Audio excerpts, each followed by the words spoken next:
Hello students, कैसे हो? बढ़िया, मजे में, वेरी गुड। तो मैं कोणार्क सिंघल स्वागत करता हूं आपके अपने YouTube channel physics bye Konark Singhal पर। बेटा, जैसा कि आपको पता है, वर्क एनर्जी एंड पावर की हमारी सीरीज चल रही है क्लास 9th स्टूडेंट्स के लिए। लेक्चर नंबर 7 जो कि आज हम पढ़ेंगे, इसके अंदर मैं आपके लिए लेके आया हूँ 11 न्यूमेरिकल। हर एक न्यूमेरिकल एक दूसरे से अलग होगा और हर एक न्यूमेरिकल के अंदर आप कुछ ना कुछ सीखेंगे। हर एक न्यूमेरिकल डिपेंड होगा जो भी आपने अभी तक चीजें पढ़ी है। क्लियर बात? तो लेक्चर नंबर 6 हमारे कंप्लीट हो चुके हैं। लेक्चर नंबर 1 से लेके 6 तक हमने वर्क के बारे में पढ़ लिया, पोटेंशियल एनर्जी, काइनेटिक एनर्जी के बारे में पढ़ लिया है। तो जिन जिन बच्चों ने प्रॉपरली नोट्स बनाए हैं, जिन बच्चों ने प्रॉपर वीडियो देखी है, वो जल्दी से कमेंट सेक्शन में मेरे को बता दीजिए कि यस सर, अपनी प्रेजेंस जरूर बताइएगा, अपनी प्रेजेंस जरूर लगवाइएगा। कमेंट सेक्शन के अंदर बताइए मेरे को जल्दी से किन किन बच्चों ने प्रॉपर वीडियो देखी है, किन बच्चों ने प्रॉपर वीडियो नहीं देखी है। बिकॉज बेटा, जो आज का हमारा जो सेशन रहेगा लेक्चर नंबर 7 के अंदर जो न्यूमेरिकल्स करने वाले हैं, ये डिपेंड है पीछे जितने भी हमारे न्यूमेरिकल्स लेक्चर हो चुके हैं, लेक्चर नंबर 1 से लेके 6 तक। तो न्यूमेरिकल्स करने का फायदा तभी होगा जब आपको थ्योरी अच्छे से आती होगी। तो इसीलिए अगर मैं आपको बोल रहा हूं कि इन केस अगर आप पहली बार आए हैं इस चैनल के ऊपर, लेक्चर नंबर 7 आप डायरेक्टली देख रहे हैं, तो ये आपका वेस्ट ऑफ टाइम होगा। क्योंकि लेक्चर नंबर 7 आपको तभी समझ में आएगा जब आपकी थ्योरी कंप्लीट होगी, थ्योरी आपको अच्छे से आती होगी। तो न्यूमेरिकल्स करने से पहले जल्दी से आप प्लेलिस्ट में जाके वर्क एनर्जी एंड पावर देखिए। लेक्चर नंबर 1 से लेके लेक्चर नंबर 6 तक आप कंप्लीट देखिए, प्रॉपरली देखिए। जो चीज मैंने वहां पे आपको सिखाई है, जो चीज मैंने आपको वहां पे बताई है, उसके नोट्स बनाइए, जिससे कि जो न्यूमेरिकल्स आप करेंगे उसमें आपको उसका बेनिफिट होगा। तो बिना टाइम वेस्ट किए आज हम अपने वीडियो स्टार्ट करते हैं। तो बेटा, क्वेश्चन नंबर 1 आपकी स्क्रीन पे ये रहा। तो एक बॉडी आपको दे रखी है, उसका मास आपको दे रखा है, ठीक है। जल्दी से मैं स्क्रीन को पॉज कर रहा हूं, ठीक है। जल्दी से क्वेश्चन को नोट कीजिए और ट्राई कीजिए। A body of mass 5 kg is running with a speed of 10 meter पर second, find its kinetic energy. कोई भी एक बॉडी है जिसका मास कितना है बेटा 5 kg, और जो कितनी स्पीड से चल रही है 10 मीटर पर सेकेंड से चल रही है, तो उसकी काइनेटिक एनर्जी बतानी है। Very simple question it is. क्योंकि देखिए बेटा, इस वाले केस में अपने को मास ऑफ द बॉडी दे रखा है। क्या दे रखा है? Mass of the body. और मास ऑफ द बॉडी को बेटा अपन किससे रिप्रेजेंट करते हैं? हम रिप्रेजेंट करते हैं m से। तो m बेटा कितना दे दिया है इसमें? 5 kg। और स्पीड ऑफ द बॉडी कितना दे रखा है? स्पीड ऑफ द बॉडी यानी कि v कितना दे रखा है बेटा? ये दे रखा है आपको 10 मीटर पर सेकेंड। कोई डाउट? पक्का? ठीक है। अब काइनेटिक एनर्जी का फॉर्मूला आपको लोगों को पता है, क्या होता है? Half mv²। तो बेटा इसमें पुट कर दो आप काइनेटिक एनर्जी की वैल्यू, आपके पास में आ जाएगी। m की जगह पे m की वैल्यू 5, v की जगह पे 10, लेकिन इसका स्क्वायर होगा तो कितना आ जाएगा? 1/2 मल्टीप्लाई 5 मल्टीप्लाई 10 का स्क्वायर कितना आ जाएगा बेटा? 100। तो 2 से ये 100 कितने पे कैंसिल हो गया? 50 के ऊपर। तो बेटा kinetic energy of the particle of the body कितना आ गई है? 50 मल्टीप्लाई 5 यानी कि 250 जूल, ठीक है। तो kinetic energy of the body बेटा कितनी आ गई है? 250 जूल आ गई है, ठीक है। आई होप आपने भी सेम तरीका यूज किया होगा और आपका भी आंसर ठीक आया होगा। क्वेश्चन नंबर 2 स्क्रीन पे नोट कीजिए क्वेश्चन को और ट्राई कीजिए, ठीक है। मैं करवा रहा हूं, आप वीडियो को पॉज करके स्क्रीनशॉट ले लीजिए, क्वेश्चन को नोट कीजिए, ट्राई कीजिए, उसके बाद मैच करके देखिएगा, ठीक है बेटा। देखो बेटा क्या गिवन है? ए बॉडी ऑफ मास 10 kg। कोई भी एक बॉडी है जिसका मास कितना है? 10 kg है। Is placed at a height of 20 metre, जिसको प्लेस किया गया है 20 मीटर हाइट के ऊपर। कहां से? From the ground. अब इसके अंदर अपने को रेफरेंस दे दिया कि ग्राउंड से उठा के 20 मीटर की हाइट के ऊपर उस बॉडी को ले जाया गया। तो उसकी पोटेंशियल एनर्जी बतानी है कि उस बॉडी के अंदर कितना पोटेंशियल एनर्जी आ गई। तो मान लेते हैं ये हमारा ग्राउंड है। भाई रेफरेंस तो मानना पड़ेगा ना कुछ, ग्राउंड है। और ये मान लेते हैं कोई भी एक बिल्डिंग है,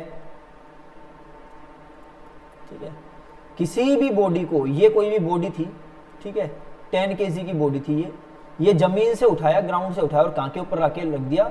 इस बिल्डिंग के ऊपर लाके हमने इस बॉडी को रख दिया। इस बिल्डिंग की हाइट बेटा कितनी गिवन थी? इस बिल्डिंग की हाइट गिवन थी 20 मीटर। यानी कि बेटा m की वैल्यू कितनी दे रखी है? मास की वैल्यू दे रखी है आपको 10 kg। Height of the building कितना दे रखा है? 20 मीटर। और निकालना क्या है? Potential energy. क्योंकि आप लोगों को पता है पोटेंशियल एनर्जी का फॉर्मूला हमारे पास होता है mgh, क्योंकि ये हाइट की वजह से स्टोर्ड होती है एनर्जी। तो m की वैल्यू कितनी दे रखी है 10, g की वैल्यू एक काम करो आप एज्यूम कर लो 10 मीटर पर सेकंड स्क्वायर।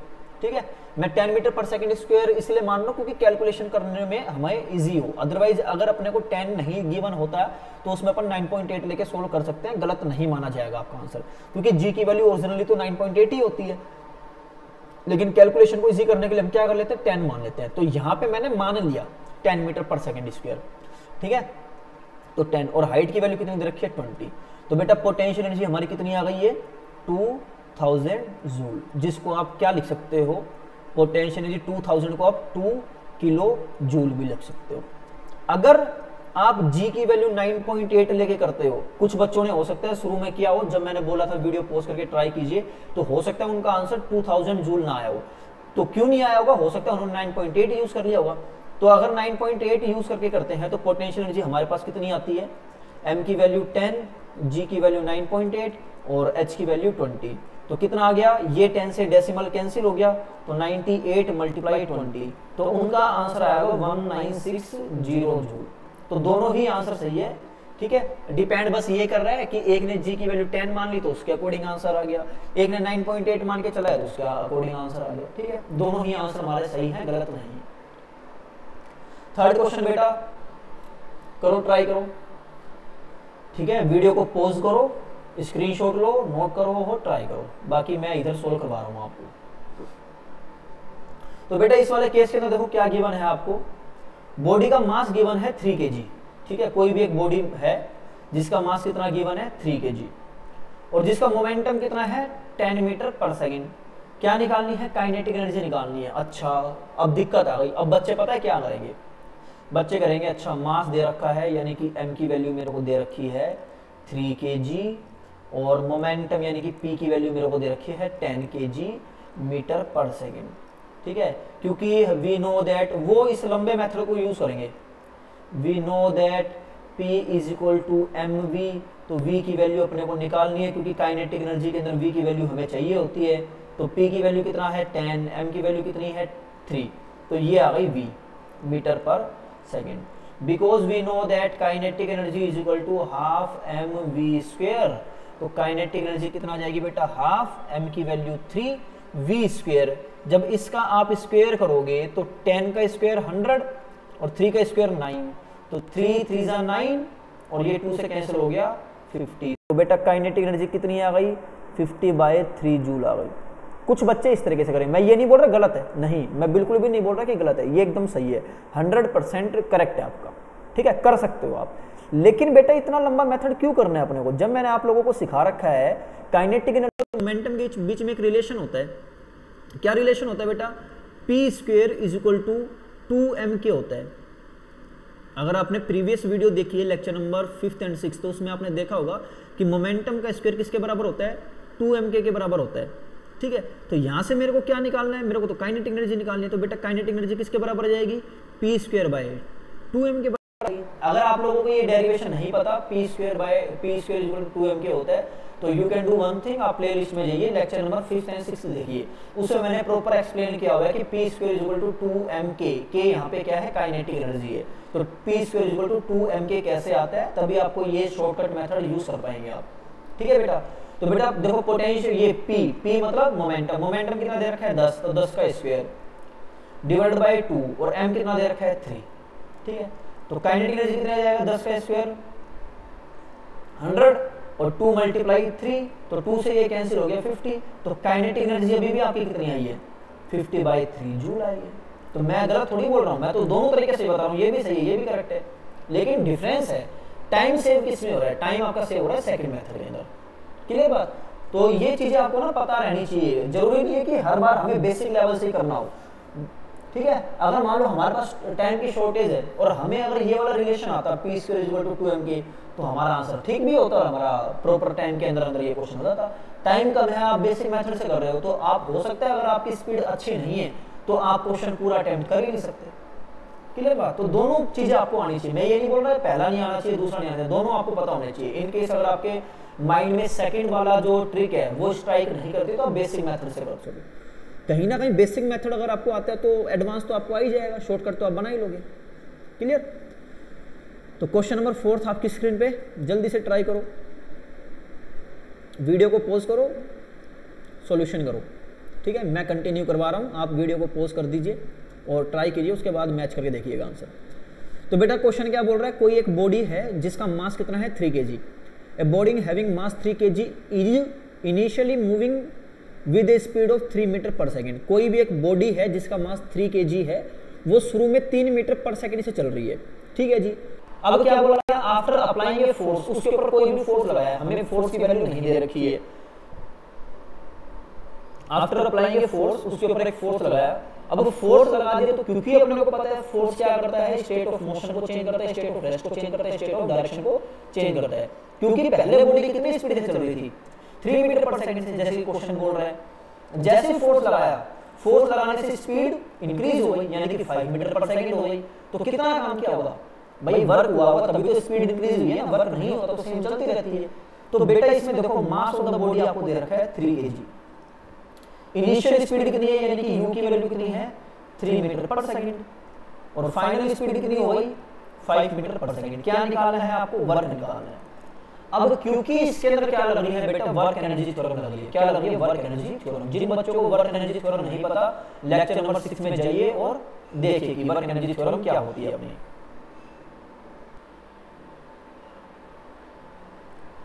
तो बेटा ठीक है, इसमें देखो आपको मास दे रखा है, बॉडी कितना मास है शुरू में बॉडी का, बॉडी का जो मास है वो 3 kg है। ठीक है, बॉडी शुरू में कितनी स्पीड से चल रही है 3 मीटर पर सेकंड चल रही है। उसके ऊपर कुछ ना कुछ फोर्स लगाया, फोर्स लगाने की वजह से फाइनल स्पीड कितनी हो गई है, फाइनल वेलोसिटी हो गई है 5 मीटर पर सेकंड। तो बेटा वर्क बताओ कि उस फोर्स, जो वो फोर्स लगाया उस फोर्स की वजह से कितना वर्क हुआ है। क्योंकि आप लोगों ने ये पढ़ा है वर्क एनर्जी थ्योरम, जिन बच्चों को वर्क एनर्जी थ्योरम नहीं पता, लेक्चर नंबर 5 या 6 में मैंने करवा रखा है, उसमें जाके आप देख लीजिए। ठीक है बेटा, वर्क एनर्जी थ्योरम ये बोलती है कि जितना भी वर्क हुआ है उस बॉडी के ऊपर, वो किसके बराबर होगा, change in its kinetic energy. भाई अगर वर्क हुआ है किसी बॉडी के ऊपर तो उसकी काइनेटिक एनर्जी क्या हो गई होगी, चेंज हो गई होगी। तो बेटा ये अपने को पता है काइनेटिक एनर्जी चेंज होती है, तो हम फॉर्मूला लगाते हैं, ऐसे समझ लो इसको, काइनेटिक एनर्जी चेंज तो final kinetic energy minus initial kinetic energy. तो यहाँ से हमारे पास क्या आता है, final kinetic energy half mv², क्योंकि मास तो चेंज हो नहीं रहा तो हाफ m तो ऐसे रहेगा, स्पीड चेंज हो रही है तो u²। तो यहाँ से जब हम हाफ m कॉमन ले लेते हैं तो ब्रैकेट में क्या बचता है v² माइनस u²। तो ये डायरेक्ट रिलेशन होता है वर्क एनर्जी थ्योरम का कि जब वर्क होता है तो काइनेटिक एनर्जी चेंज होती है। तो इस वाले में जब हम ये वैल्यू पुट करेंगे, हाफ m की वैल्यू 3 kg, ठीक है, v² यानी कि 5 का स्क्वायर करेंगे तो कितना आ जाएगा 25। ठीक है, माइनस लगा दिया u² यानी कि 3 का स्क्वायर करेंगे तो कितना आ जाएगा 9। तो बेटा कितना आया ये, हाफ मल्टीप्लाई 3 और 25 में से 9 गए बचे 25 में से 9 गए बचे 16। तो 2 से जब हम इसको कैंसिल कर देंगे 16 को तो आएगा 8। तो कितना आ गया 24 जूल। तो ये जो फोर्स लगा था इस बॉडी के स्पीड को इंक्रीज करने के लिए, तो इस बॉडी की स्पीड को इंक्रीज करने में कितना कार्य हुआ, 24 जूल हुआ। कितना हुआ बेटा, 24 जूल कार्य हुआ, जो ये फोर्स इस बॉडी के ऊपर लगा है। क्लियर बात, वेरी गुड। क्वेश्चन नंबर 5 करो बेटा।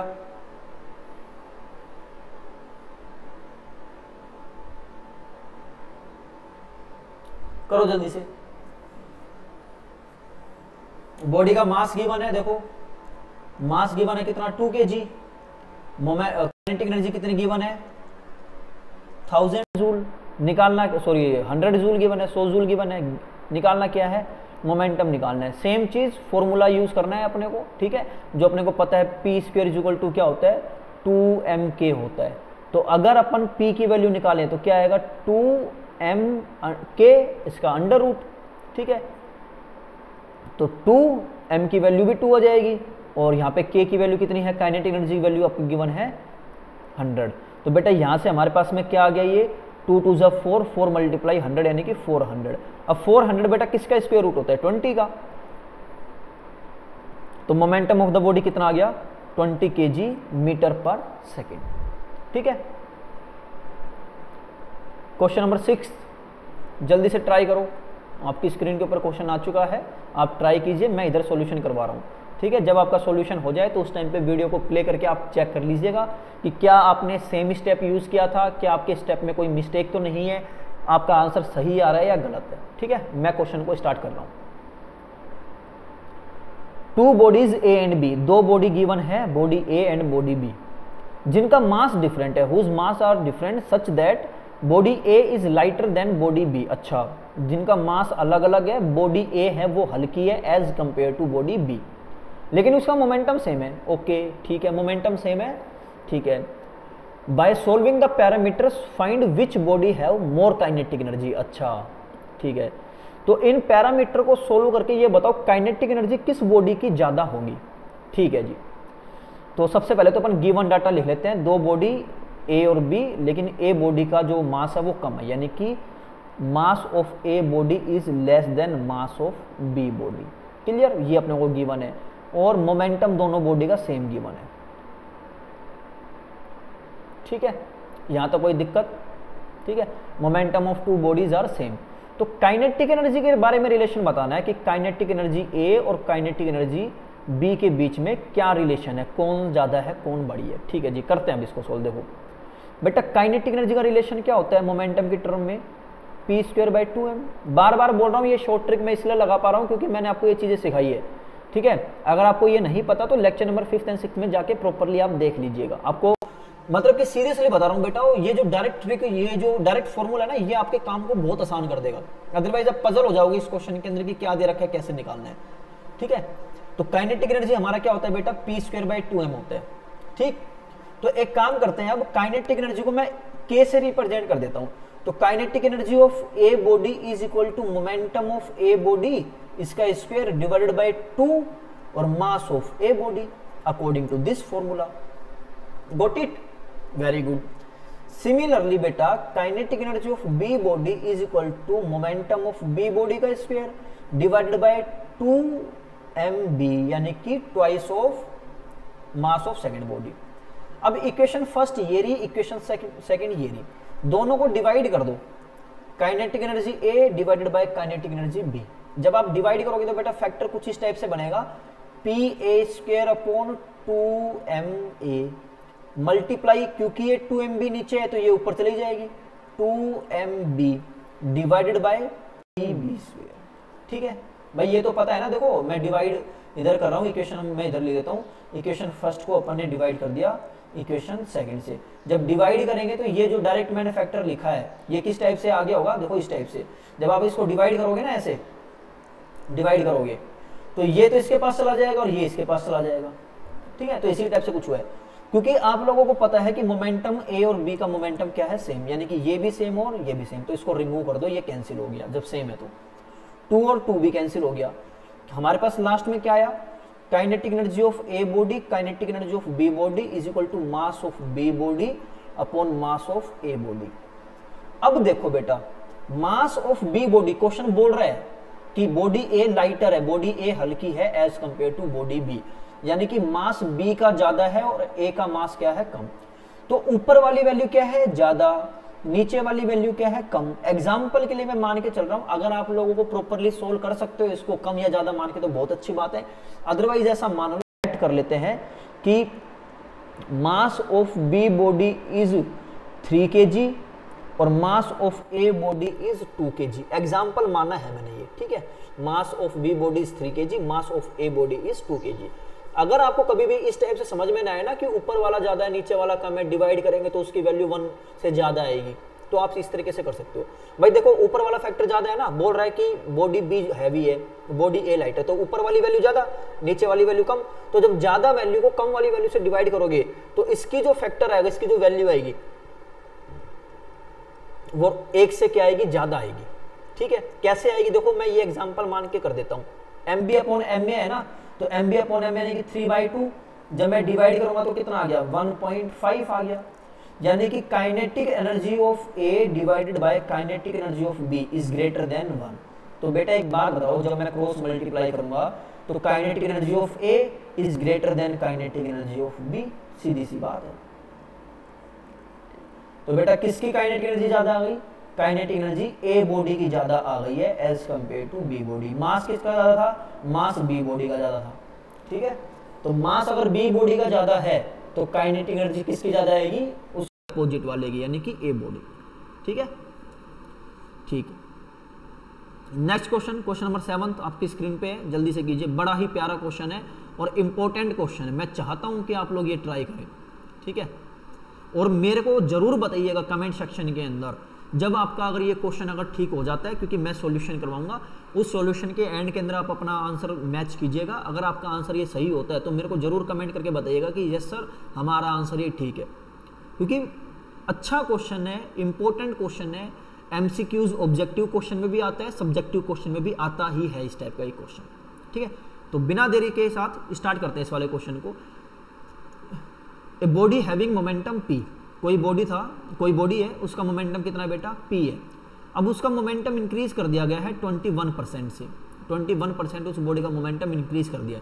तो ये बताओ उसकी काइनेटिक एनर्जी कितना चेंज हो गई? काइनेटिक एनर्जी बढ़ी, घटी, कितना चेंज हुई? ठीक है जी, तो बेटा इनिशियल मोमेंटम मैं मान के चल रहा हूँ पी, फाइनल मोमेंटम क्या बोल रहा है? 21% इंक्रीज कर दिया। जब भी इंक्रीज की बात होती है तो किस में इंक्रीज हुआ होगा? पहले वाले में इंक्रीज हुआ होगा। तो पहला वाला मोमेंटम प्लस 21% इंक्रीज किया गया है फर्स्ट वाले का। तो जब मैं इसको सोल्व करूंगा तो क्या आएगा? ये P प्लस 21% यानी कि अपॉन 100 और P। एलसीएम सोल्व करने के बाद एलसीएम लोगे तो यहाँ पे 100 आएगा, 100 प्लस 21 कितना जाएगा बेटा? 121 P अपॉन 100, यानी कि ये आप लोगों का आ गया फाइनल मोमेंटम और ये आप लोगों का है इनिशियल मोमेंटम। अब क्या निकालनी है सर? काइनेटिक एनर्जी निकालनी है। तो बेटा काइनेटिक एनर्जी का फॉर्मूला यूज करो। कौन सा फॉर्मूला? मोमेंटम की टर्म वाला। तो बेटा काइनेटिक एनर्जी का फॉर्मूला आपका होता है ये p²/2m। क्या होता है? p²/2m होता है। तो काइनेटिक एनर्जी इनिशियल बेटा कैसे लिखूंगा मैं? काइनेटिक एनर्जी इनिशियल लिखेंगे सर p²/2m, p इनिशियल का स्क्वायर, यानी कि p इनिशियल कितना है? p है, तो p²/2m। मास के बारे में कुछ भी नहीं बोला, मास सेम ही लेके चल रहे हैं। काइनेटिक एनर्जी फाइनल कैसे लिखोगे? फाइनल मोमेंटम का स्क्वायर डिवाइडेड बाय 2m। अब बेटा फाइनल मोमेंटम कितना है आपका? 121/100 p इसका स्क्वायर डिवाइडेड बाय 2m। अब बेटा 121 का स्क्वायर कितना होता है ये आप लोगों को पता होना चाहिए। ठीक है, अब देखो मैं इधर सोल्व करता हूं तो देर लग जाएगी, चलो कर ही लेते हैं आप लोगों के साथ में, नहीं तो बोलोगे सर ने कैलकुलेटर यूज कर लिया।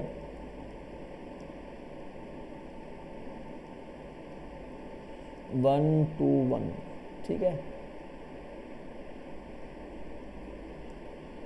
4 6 4, देखो बेटा सही है ना? ठीक ही है। ठीक है, तो जब सोल्व करेंगे तो बेटा 121 का स्क्वायर कितना आएगा? 14641 और 100 का स्क्वायर 4 0 हो जाएगी नीचे, और p स्क्वायर तो एज इट इज और 2m। ठीक है, तो बेटा जब kinetic final energy, final kinetic energy कितना आ जाएगी? डिवाइड करोगे, ये 4 0 लगाओगे तो ऊपर 4 डेसिमल आ जाएगा, 1 2 3 4, यानी कि ये बन जाएगा 1.4641। अब ध्यान से देखो ये p²/2m क्या है? ये जो p²/2m है, ये p²/2m तो बेटा यही हो गया इनिशियल काइनेटिक एनर्जी, है या नहीं है? है ना? यानी कि काइनेटिक एनर्जी फाइनल कितनी हो गई बेटा? 1.41641। ठीक है, फाइनल काइनेटिक एनर्जी कितनी हो गई? Final kinetic energy is equal to 1.4641 times of initial kinetic energy. यहां से आपको देखते ही पता लग रहा है कि kinetic energy final greater than है काइनेटिक एनर्जी इनिशियल के, क्योंकि इसमें बेटा चेंज पूछा है, चेंज इन काइनेटिक एनर्जी। तो जब भी चेंज इन काइनेटिक एनर्जी की बात होती है तो हम फॉर्मूला यूज करते हैं final kinetic energy minus initial kinetic energy divided by initial kinetic energy. भाई हमेशा अपन किससे कंपेयर करते हैं? इनिशियल से कंपेयर करते हैं। चेंज हुआ है तो इनिशियल के कंपेयर में तो चेंज हुआ होगा, तो कितना चेंज हुआ वो अपने को अब देखना है। ठीक है, तो इसमें वैल्यू पुट कर दो अब जल्दी जल्दी से। फाइनल काइनेटिक एनर्जी कितना है? 1.4641। ठीक है, kinetic energy initial, kinetic energy initial को मैं कितना मान के चल रहा हूँ? k मान के चल रहा हूँ। ठीक है, काइनेटिक एनर्जी इनिशियल, चलो आई मान लो इसको, कोई नहीं, अदरवाइज फिर वही वाली बात है ना, कन्फ्यूजन होता है आप लोगों को भी थोड़ा सा, अगर मैं एक स्टेप अगर मिस कर दूँ तो। ठीक है, ये वैल्यू मैंने पुट कर दी। अब काइनेटिक एनर्जी इनिशियल कॉमन ले लो, अंदर क्या बचा 1.4641 minus 1 divided by kinetic energy initial, ये कैंसिल हो गया और 1.4641 में से जब 1 जाएगा तो कितना बचेगा 0.4641। तो चेंज इन काइनेटिक एनर्जी बेटा आपका आंसर आ गया। परसेंटेज में पूछे कि परसेंटेज में बताओ कितनी काइनेटिक एनर्जी चेंज हुई है, तो इसको आप 100 से मल्टीप्लाई कर देना, ठीक है। 100 से मल्टीप्लाई कर दोगे तो कितना काइनेटिक एनर्जी चेंज हो गई आपकी 46.41% काइनेटिक एनर्जी आपकी चेंज हो गई है, ठीक है। अगर केवल आपसे ये पूछा गया है कि चेंज इन काइनेटिक एनर्जी बता दो, तो केवल आप क्या करोगे, यहां तक छोड़ सकते हो, इस वाले तक छोड़ सकते हो। लेकिन अगर आपसे पूछे find percentage change in its kinetic energy, तो आप ये बताओगे, ठीक है। क्लियर बात, 46.41 सही है, ठीक है। किसी भी प्रकार की कोई कंफ्यूजन नहीं होनी चाहिए। 121 का होल स्क्वायर जब करेंगे तो यही आंसर आएगा, ठीक है, यही हमारे पास में स्क्वायर आएगा। फिर भी अगर कुछ पॉइंट का डिफरेंस रह गया हो मेरी तरफ से, पॉइंट का कुछ हल्का फुल्का मिस्टेक हो गई हो, तो मेरे को बता देना कमेंट सेक्शन में। अदरवाइज मेरे को लग रहा है सब कुछ ठीक है। स्टेप्स अपने को देखना है, वैल्यू चेंज हो सकती है, जरूरी नहीं 21% ही आपके पेपर के अंदर है, पेपर में आपका कितना परसेंटेज भी आ सकता है, मेथड यही लगेगा, सीधी सी बात है, ठीक है बेटा। क्वेश्चन नंबर 9, ये भी अच्छा क्वेश्चन है। पिछला जो क्वेश्चन था उसका रिवर्स है। पीछे वाले क्वेश्चन में हमने मोमेंटम को इंक्रीज कर दिया था, इस वाले क्वेश्चन में हमने किसको इंक्रीज कर दिया, हमने काइनेटिक एनर्जी को इंक्रीज कर दिया। तो वीडियो को जल्दी से पॉज कीजिए, ट्राई कीजिए क्वेश्चन को, मैं सॉल्यूशन करवा रहा हूं।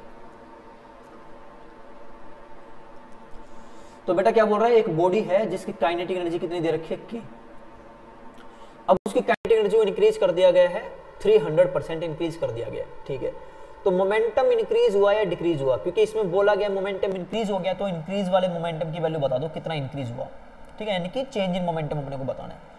तो बेटा इनिशियल काइनेटिक एनर्जी को मैंने मान लिया के, फाइनल काइनेटिक एनर्जी 300 टाइम्स बढ़ गई, तो किस में बढ़ी होगी 300 टाइम्स, प्रीवियस वाले में बढ़ी होगी ऑफ इनिशियल काइनेटिक एनर्जी, ठीक है। काइनेटिक एनर्जी फाइनल कितना आ गया के 300% यानी कि 300/100 और इनिशियल काइनेटिक एनर्जी यानी कि के 0 से 0 कैंसिल, तो कितना आ गया के प्लस 3k। तो बेटा कितनी आ गई फाइनल काइनेटिक एनर्जी आपकी आ गई है 4k, ठीक है भाई। इनिशियल काइनेटिक एनर्जी को मैंने कितना मान लिया, इनिशियल काइनेटिक एनर्जी को मैंने k मान लिया, फाइनल काइनेटिक एनर्जी को जब हमने सोल्व किया तो हमारे पास आ गया 4k आ गया। तो अपने को अब क्या बताना है, मोमेंटम बताना है कि मोमेंटम कितना इंक्रीज हुआ या कितना डिक्रीज हुआ, ठीक है जी। तो बेटा इनिशियल मोमेंटम का जो मोमेंटम का फॉर्मूला होता है वो क्या होता है, with respect to kinetic energy के अगर बारे में बात करते हैं तो मोमेंटम का स्क्वायर, जनरली अगर मैं फॉर्मूला लिख रहा हूँ, momentum square is equal to 2mk होता है, ठीक है। क्योंकि यहाँ पे इनिशियल और फाइनल के बारे में बात हो रही है, तो इनिशियल मोमेंटम का square is equal to 2 mass initial kinetic energy, और इनिशियल काइनेटिक एनर्जी कितनी है k है, तो इनिशियल मोमेंटम कितना आ गया 2mk आ गया, ठीक है। लेकिन अंडर रूट कर देते हैं, तो अंडर रूट 2mk आ गया हमारे पास इनिशियल मोमेंटम। फाइनल मोमेंटम बेटा कितना आएगा, फाइनल मोमेंटम आएगा under root of 2m final kinetic energy. तो फाइनल काइनेटिक एनर्जी बेटा कितनी गिवन है, देखो पुट करेंगे तो 2m final kinetic energy value आ गई 4k, यानी कि 4 टाइम्स ऑफ k।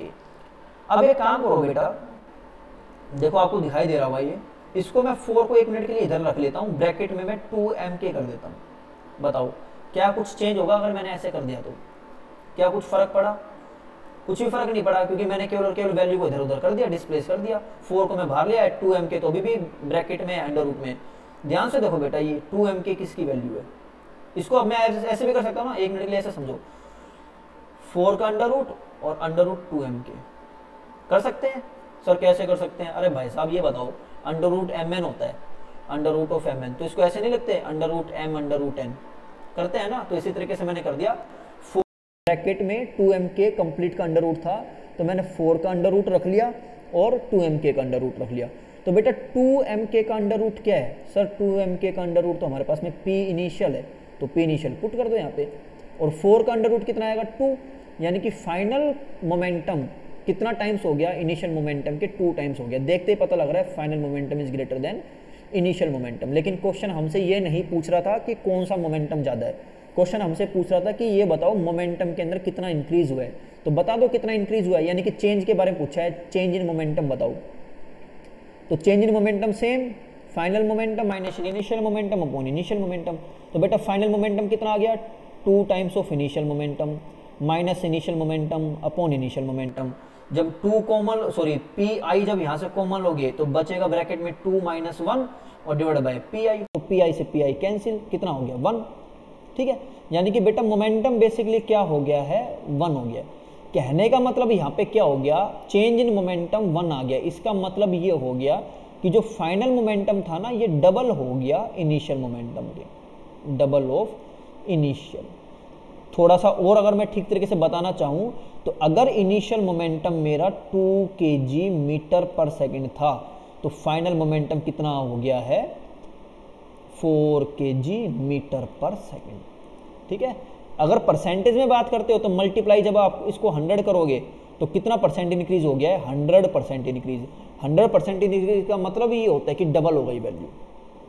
ठीक है, यानी कि इस वाले क्वेश्चन के अंदर हमने ये देखा कि अगर हमने काइनेटिक एनर्जी 300 टाइम्स बढ़ा दी है तो हमारा जो मोमेंटम है वो क्या हो गया, डबल हो गया। अगर पहले 5 था तो अब कितना हो गया 10 हो गया, सीधी सी बात। क्लियर? ठीक है, नेक्स्ट क्वेश्चन, क्वेश्चन नंबर 9 करो। अच्छा क्वेश्चन है। आज की वीडियो शायद लंबी हो सकती है लेकिन आज आपको सीखने को बहुत कुछ मिलेगा क्योंकि आज अच्छे अच्छे न्यूमेरिकल्स लेके आया हूं मैं आप लोगों के लिए। ठीक है, तो अच्छे से बोर मत होइएगा ना, क्वेश्चन को नोट करते चलिएगा, सॉल्यूशंस आप भी करिए, फिर मैच कीजिए मेरे से कि सही है या गलत है। देखो बेटा 2 चीज़ें होती है, क्या तो सही होगा या गलत होगा।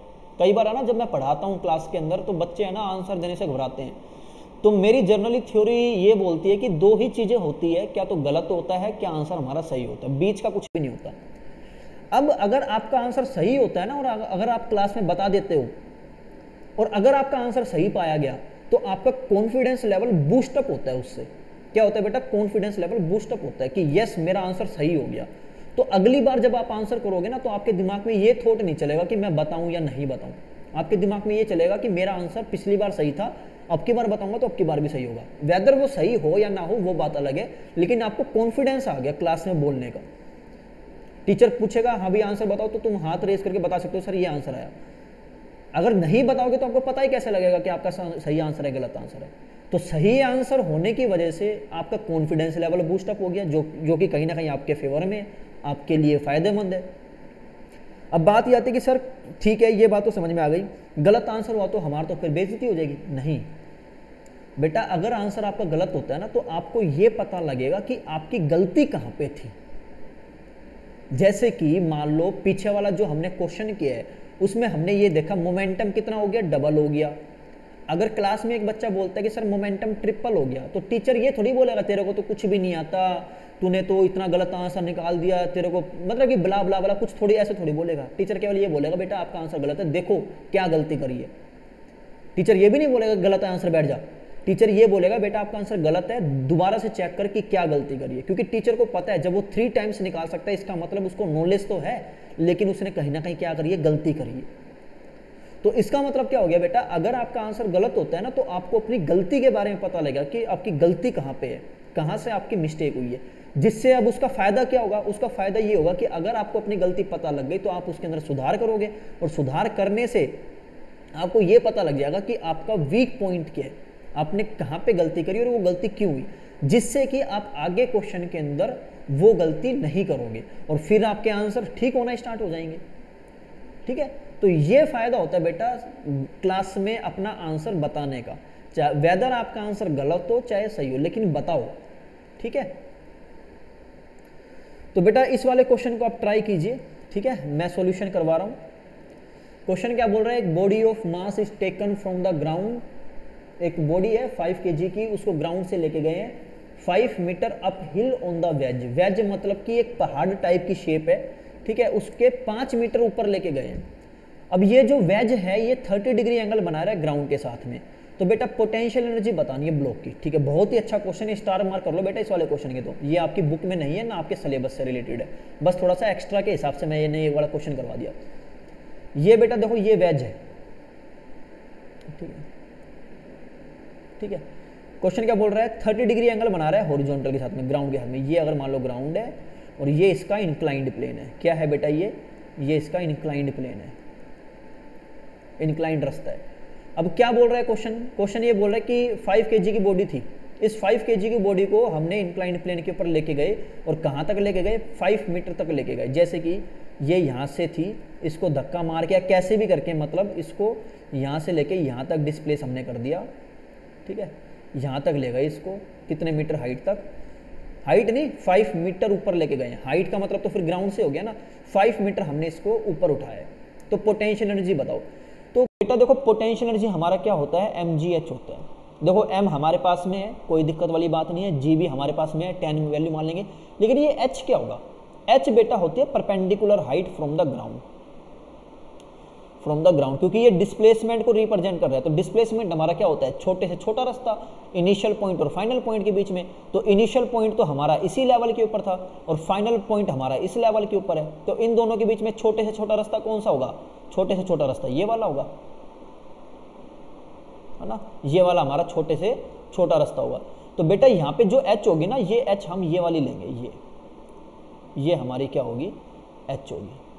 अब ये h कैसे निकालें, इसके लिए ट्रिग्नोमेट्री आनी चाहिए। ट्रायंगल बनाओ, थोड़ी बहुत नॉलेज तो आपको रखनी पड़ेगी बेटा एक्स्ट्रा, बुक पढ़ के कुछ ज़्यादा कुछ होगा नहीं।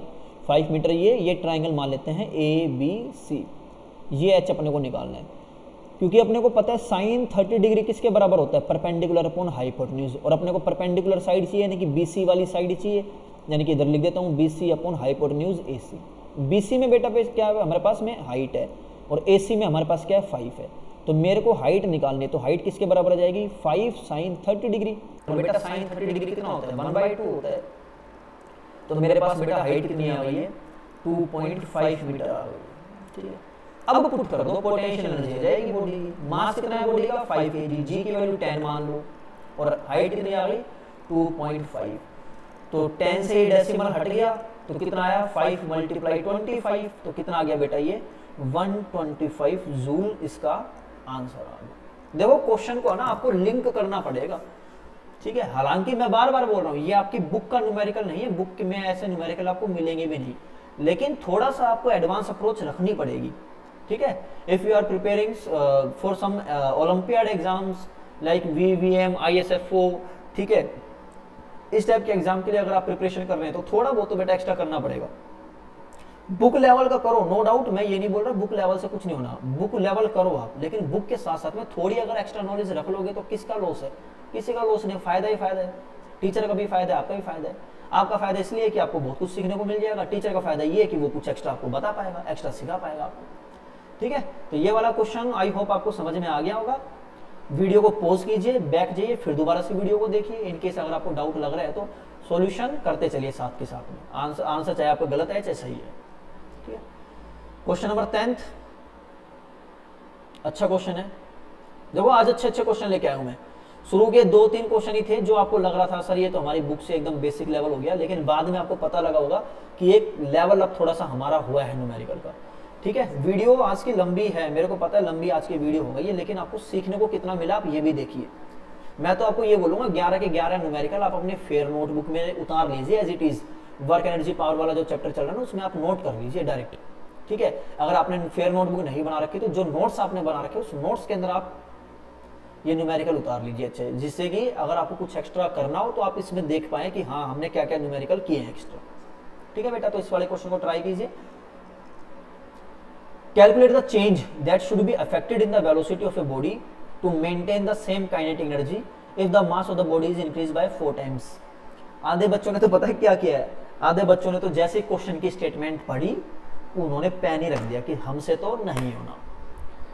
ये क्या चेंज, क्या इंक्रीज, क्या डिक्रीज, मेंटेन, सम सर समझ में नहीं आ रहा भाई साहब। ऊपर से गया बाउंस गया, नो बॉल हो गई, ठीक है। नो बॉल छोड़ो, मतलब कि डॉट बॉल हो गई, ये तो ना हम स्कोर कर पाए ना कुछ और, ठीक है।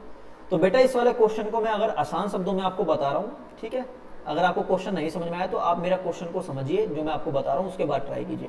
क्वेश्चन ये बोल रहा है कि मैं वेलोसिटी के अंदर कितना चेंज करूं कि मेरी काइनेटिक एनर्जी सेम रहे। एग्जाम्पल के लिए अगर कोई बॉडी 10 जूल की काइनेटिक एनर्जी थी शुरू में, ठीक है, लेकिन उसका मास था 1 kg।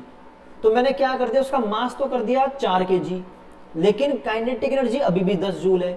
तो मेरे को कुछ ना कुछ तो छेड़छाड़ करनी पड़ी होगी, जिसकी वजह से काइनेटिक एनर्जी तो अभी भी सेम आई।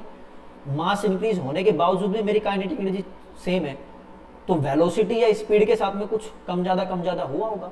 तो क्वेश्चन यही पूछ रहा है कि मेरे को कितनी वेलोसिटी चेंज करनी है, ठीक है, मेरे को कितनी वेलोसिटी करनी पड़े कि बॉडी की काइनेटिक एनर्जी सेम रहे, अगर मैं मास को कितना कर दूं, 4 टाइम कर दूं।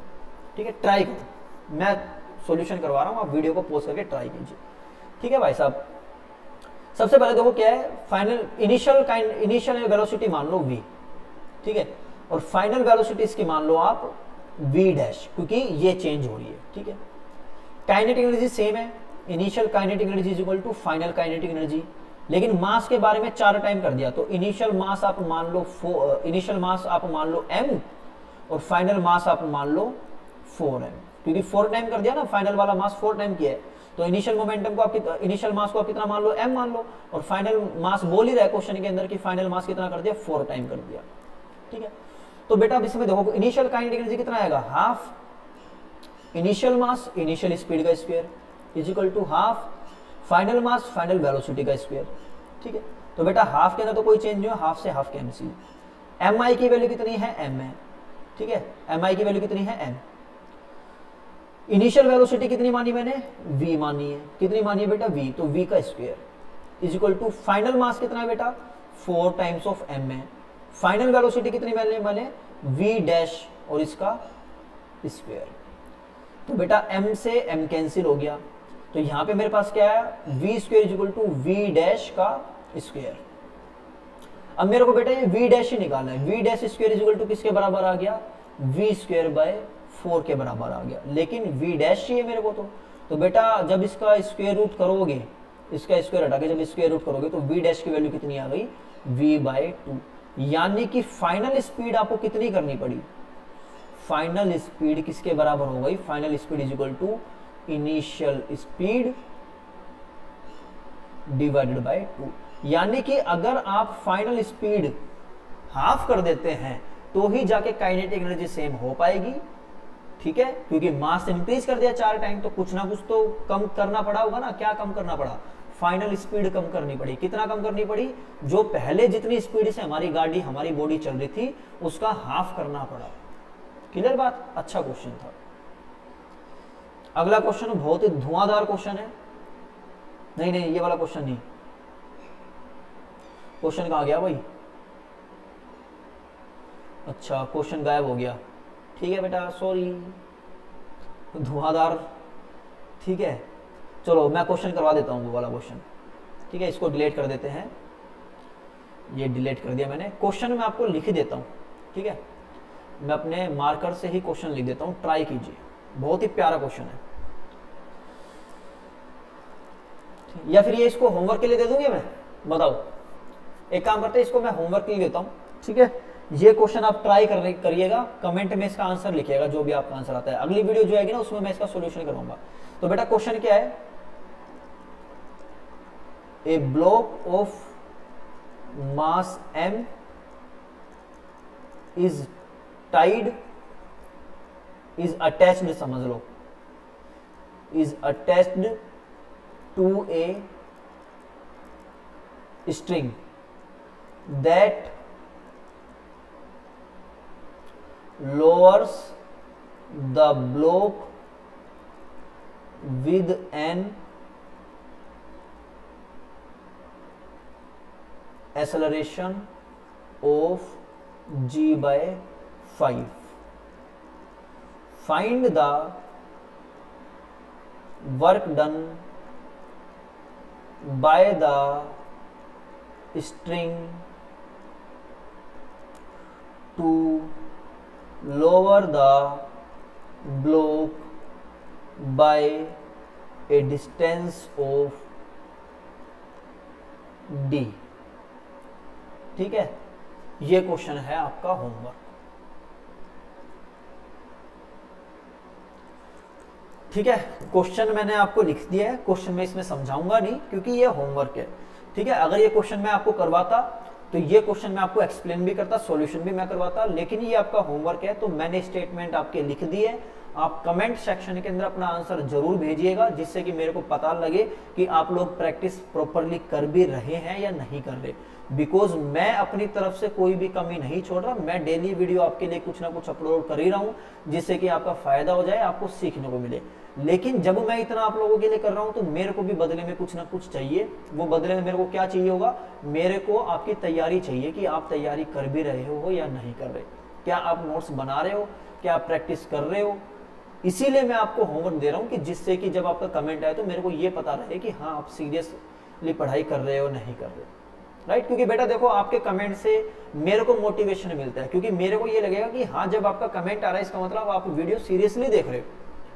अगर आपका कमेंट नहीं आ रहा इसका मतलब मेरे को ये लगेगा कि केवल आप पढ़ रहे हो बस, लेकिन कुछ रिस्पॉन्स आपका नहीं है। एग्जाम्पल के लिए, जब आप स्टेज पे खड़े हो और आपने बहुत ही अच्छी presentation the in the form of singing, in the form of dancing, in the form of speech, in the form of something, किसी भी तरीके से आपने कुछ अपनी परफॉर्मेंस दी स्टेज के ऊपर, लेकिन आपके लिए क्लैपिंग नहीं हुई, तो आपको कैसा लगेगा? बुरा लगेगा। आप अगली बार हो सकता है स्टेज पे जाए ही ना। क्यों? क्योंकि आपका कॉन्फिडेंस लेवल एकदम खत्म हो जाएगा कि यार मैंने इतना अच्छा परफॉर्मेंस की लेकिन मेरे लिए क्लैपिंग भी नहीं हुई, मेरे लिए किसी ने प्रेज भी नहीं की मेरी, है ना। तो सेम टाइप से बेटा देखो ये तो वर्चुअल वर्ड है ना, ये वर्चुअल वर्ड है, इसमें नहीं दिख पा रहा कि कौन बच्चा पढ़ रहा है कौन बच्चा नहीं पढ़ रहा, लेकिन आपका जो कमेंट होता है ना उससे टीचर को या किसी भी यूट्यूब क्रिएटर को जो कुछ ना कुछ क्रिएट कर रहा है किसी भी फॉर्म के अंदर, उसको मोटिवेशन बहुत मिलता है, जिससे कि वो है ना आगे के लिए सोच सकता है कि मेरे को ये चीजें और करनी है बच्चों के लिए, सोसाइटी के लिए। बिकॉज मैं एजुकेशन लाइन से रिलेटेड हूं, तो अगर आप लोगों का कमेंट आएगा, आप लोगों का रिस्पॉन्स आएगा, तो मेरे को अच्छा लगेगा, मैं कुछ और अच्छे तरीके से आपको एक्सप्लेन कर पाऊंगा चीजें, और भी बेहतरीन वीडियो और भी अलग अलग टॉपिक की वीडियो मैं आप लोगों के लिए डालूंगा, जिससे कि आपको हेल्प हो। आपका कमेंट नहीं आया, आपकी तरफ से कुछ रिस्पॉन्स नहीं आया, तो मेरे को तो यही लगेगा कि ठीक है बच्चे कर रहे हैं जैसे भी तैयारी कर रहे हैं, तो हो सकता है उस लेवल तक मैं ना पहुंच पाऊं, और उसमें लॉस किसका है? आपका लॉस है, क्योंकि आपको वो चीज सीखने को नहीं मिलेगी। ठीक है बेटा, तो आपका ये होमवर्क है, कमेंट सेक्शन में जरूर बताइएगा मेरे को कि इसका आंसर क्या है। ठीक है, नेक्स्ट वीडियो हमारी जो भी आएगी उसके अंदर हम ट्राई करेंगे इस वाले क्वेश्चनों को करने की, जिससे कि आप लोगों को ये भी पता लग पाए कि आपका आंसर सही था या गलत था। तो आज के लिए वीडियो हमारी इतनी ही थी। वीडियो को जरूर देखिएगा, because very important video for numerical purpose, जिससे कि आपका न्यूमेरिकल पोर्शन अच्छा हो सकता है। तो thank you very much. Video को ज्यादा से ज्यादा लाइक और ज्यादा से ज्यादा शेयर कीजिएगा, चैनल को ज्यादा से ज्यादा सब्सक्राइब करवाइएगा। Thank you very much.